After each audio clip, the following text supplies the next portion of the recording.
बुलंदशहर में रविवार देर शाम आई आंधी ने जमकर तबाही मचाई, जिसके चलते जहांगीरपुर थाना क्षेत्र में गोलीबा गांव के निर्माणाधीन गुरुकुल भरभराकर जमींदोज हो गया। इस हादसे में इमारत में मौजूद 2 महिला समेत 6 लोग मलबे में दब गए।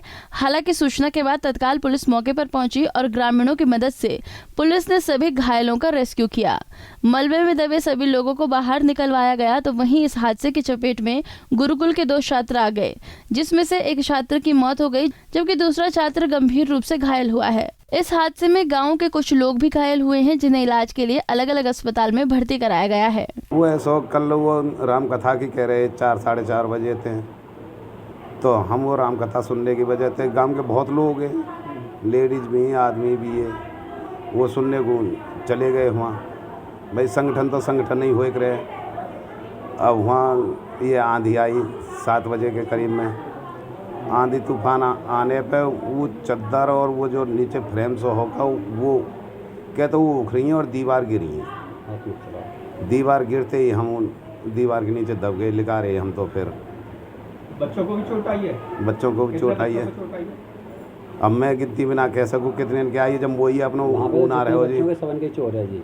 और भी तो पब्लिक के आई है जो गाँव वाले देख रहे भाई, जो गांव वाले और गए उनके। हाँ, एक बच्चे की मौत सुनी है जी मैंने भी।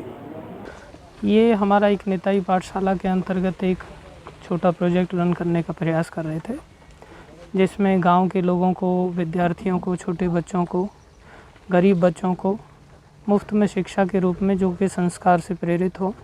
आजकल के बच्चे जैसे शराब और सिगरेट के शिकार हो जाते हैं आमतौर पर, उनको अच्छे संस्कार प्राप्त कराए जा सकें, उसी संस्कारों को ध्यान में रखते हुए यहाँ पर ये प्रोजेक्ट रन किया जा रहा था, जो कि अंडर कंस्ट्रक्शन था।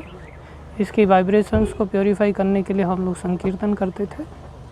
संकीर्तन के दौरान ही अचानक से ऐसी आंधी आई कि जिसको कि किसी ने अनुमान भी नहीं लगाया था। गांव के लोग भी बहुत सारे सहयोगी थे, गांव की माताएं भी थीं, बच्चे भी थे। वो सब लोग रोज़ ही नगर संकीर्तन के बाद यहाँ पर आकर के वाइब्रेशंस को प्योरीफाई करने के लिए संकीर्तन में आया करते थे।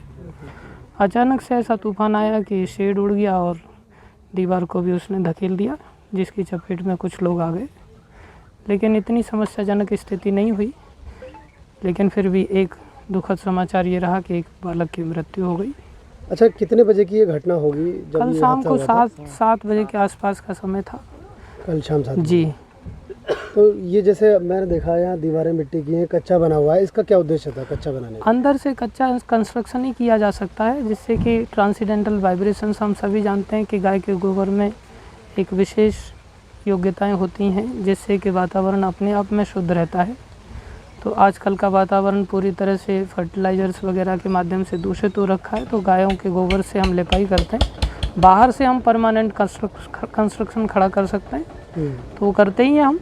लेकिन अभी एक दिन में तो सब काम होते नहीं, अंडर कंस्ट्रक्शन था, इस कारण से आधे ही कंस्ट्रक्शन के कारण तूफान आ गया। और अच्छा, घायल कितने हुए इसमें, मृत्यु कितने की हुई? एक ही बालक की मृत्यु हुई है और घायल 4-5 लोग हुए हैं, जिनमें बहुत ज़्यादा चोट नहीं आया है, थोड़ा चोट आया।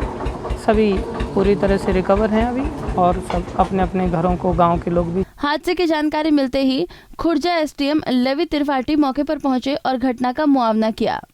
एसडीएम ने बताया कि इमारत निर्माणाधीन थी, जिसमें गुरुकुल चलाया जाना था, मगर देर शाम आई आंधी की वजह से इमारत जमींदोज हो गई।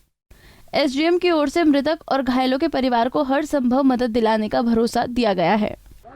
ये गोविला गांव की घटना है। कल शाम को यहाँ पे तूफान आया था, तो यहाँ पे एक अंडर कंस्ट्रक्शन बिल्डिंग है। इस्कॉन टेम्पल वाले इसको यहाँ पे कंस्ट्रक्ट कर रहे थे गुरुकुल के रूप में। तो वहाँ पे इनका संकीर्तन चल रहा था शाम को।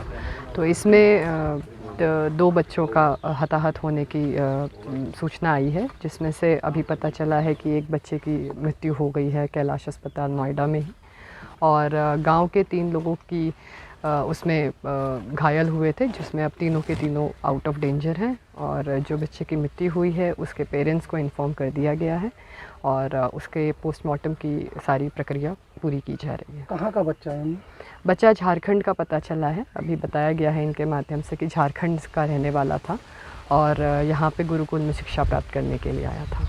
और कुछ प्राथमिक जाँच में निकल कर आया है, मानक पूरे थे या किस तरह की? अभी जांच प्रक्रिया। निर्माणाधीन नेतिया पाठशाला गुरुकुल में राम कथा का आयोजन करना लापरवाही के सबूत हैं। राम कथा का आयोजन किसी दूसरी जगह पर हुआ होता तो शायद गुरुकुल छात्र हादसे का शिकार नहीं होते। बहरहाल अब मामले की जांच जारी है और जो भी दोषी होगा उसके खिलाफ प्रशासन सख्त कार्रवाई करेगा। पंजाब केसरी टीवी के लिए बुलंदशहर से वरुण शर्मा की रिपोर्ट। हमसे जुड़े रहने के लिए हमारे YouTube चैनल को सब्सक्राइब करें और नई वीडियो की नोटिफिकेशन के लिए बेल आइकॉन को दबाएं। अगर आप ये वीडियो Facebook पर देख रहे हैं तो लाइक जरूर करें और ज्यादा से ज्यादा शेयर करें। धन्यवाद।